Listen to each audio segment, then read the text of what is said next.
সবাইকে জানাই শুভ সকাল। কেমন আছে বন্ধুরা? আশা করি সবাই ভালো আছে। তো আজকে আমি তোমাদের সাথে দেখো একটা নতুন ভিডিও শুরু করব। এই দেখো নিচ্ছি নারকেল, আর এই নারকেলটা আমি ফাটিয়ে পুড়িয়ে নেবো। নারকেলটা একদম গোল, আশা করি খুব মিষ্টি হবে নারকেলটা। এরকম গোল নারকেল খুব মিষ্টি হয়। চলো নারকেলটা আবার ফাটাবো।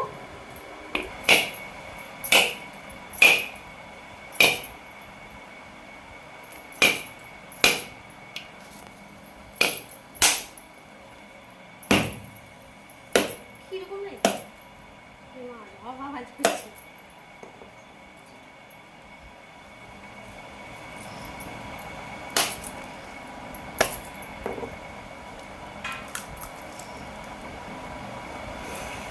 এই দেখো ভিতরটা দেখো কত সুন্দর সাদা ফ্রেশ।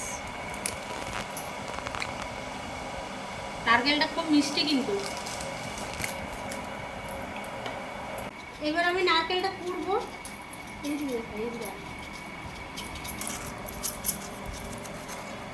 এই দেখো কি সুন্দর হচ্ছে, দেখো একদম মিহি।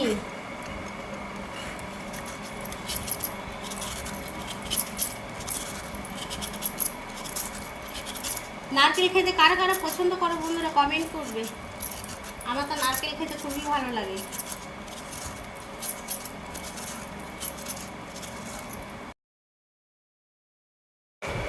এই দেখো সাবুদানা, এই দেখো সাবুদানা। সাবুদানা আমি ভিজিয়ে নিয়েছি, সাবুদানা ভিজে গেছে খুব ভালোভাবে। এবার আমি ছেঁকে উঠাচ্ছি। এই দেখো কত সুন্দর, দেখো সাবুটা ভিজেছে, দেখো এই দেখো খুব সুন্দর সাবুটা ভিজে গেছে। এই দেখো নারকেল কুড়া হয়ে গেছে, খুব সুন্দরভাবে পরিষ্কার করে নিয়েছি। দেখো নারকেল কুড়া হয়ে গেছে, আর নারকেলটাও খুব সুন্দর একদম ঝরঝরে, একদম মানে সেরকম জল নেই। নারকেলটা আর কিছুদিন থাকলে হয়তো গড়িয়া হয়ে যেত, আর গড়িয়াটা খেতে শরীরের পক্ষে খুবই উপকার। আমুল দুধ নিয়েছি, এই আমুল দুধটা দিয়ে দিচ্ছি। একটু পরিমাণে নুন দিয়ে দিলাম। এবার আমি সব ভালো করে মেখে নিচ্ছি।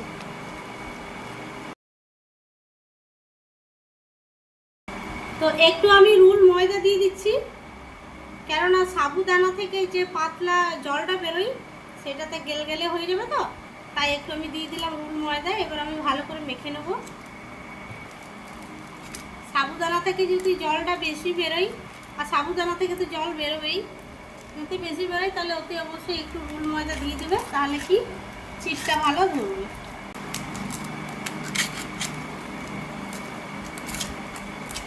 দেখো কত সুন্দর চিট ধরছে। একটু লাগবে, রুল ময়দা না দিলে কিন্তু চিট হবে না।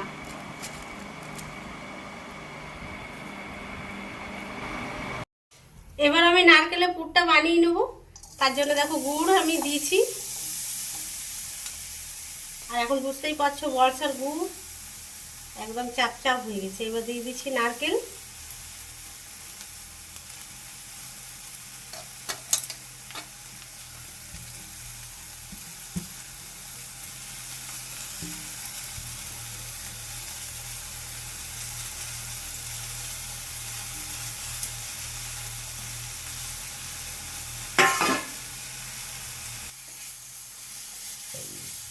এবার খুব ভালো করে আমি গুড়ের সাথে নারকেলটা মিশিয়ে নিচ্ছি।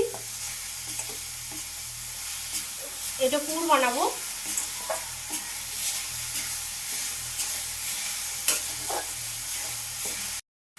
হয়ে গেছে, এবার আমি থালার মধ্যে ঢেলে নিচ্ছি। দেখো আমি ছোট ছোট লই করব, আর একটু হাতে তেল দিয়েছি। এরকম ভাবে সেট করে মাঝে একটা গর্ত করব।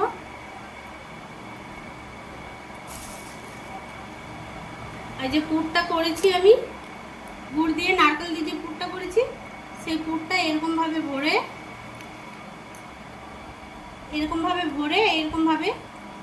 চেপে দেব। মুখটা মুড়ে দিলাম। এই দেখো হয়ে গেল,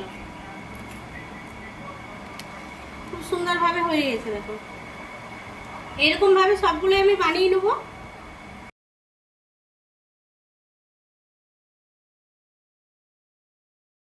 দেখো ফুটে এসছে, এবারে দুটো এলাচ দিয়ে দিলাম মুখ ফাটিয়ে, একটু দিয়ে দিলাম গুঁড়ো দুধ, আমুল দুধ, যাতে টেস্টটা আরও বেশি ভালো হয়। তোমরা চাইলে দিতেও পারো, নাও দিতে পারো, তবে দিলে খুবই ভালো লাগবে খেতে। ভালো করে নাড়াচাড়া করে নিলাম।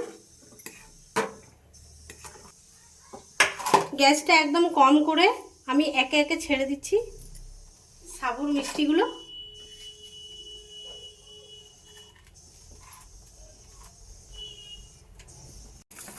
এবার আমি মিষ্টি পরিমাণে চিনি দিয়ে দিচ্ছি, যেরকম মিষ্টি খাবে সেরকমভাবে চিনি দেবে।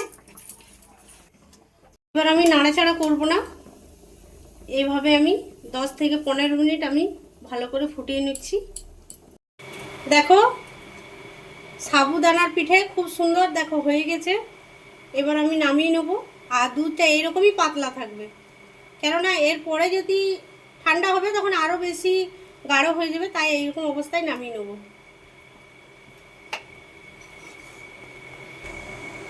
আমি 2 পিস উঠিয়ে নিচ্ছি, একটু দেখি খেয়ে কেমন হয়েছে।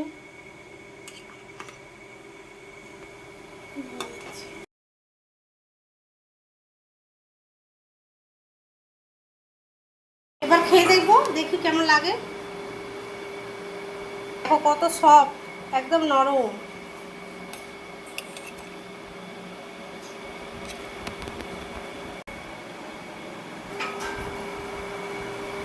দারুণ। তোমরা এভাবে বানিয়ে খাও, আর অতি অবশ্যই আমাকে কমেন্টে জানাও কেমন লেগেছে। ভিডিওটা যদি ভালো লেগে থাকে লাইক আর সাবস্ক্রাইব করতে ভুলো না।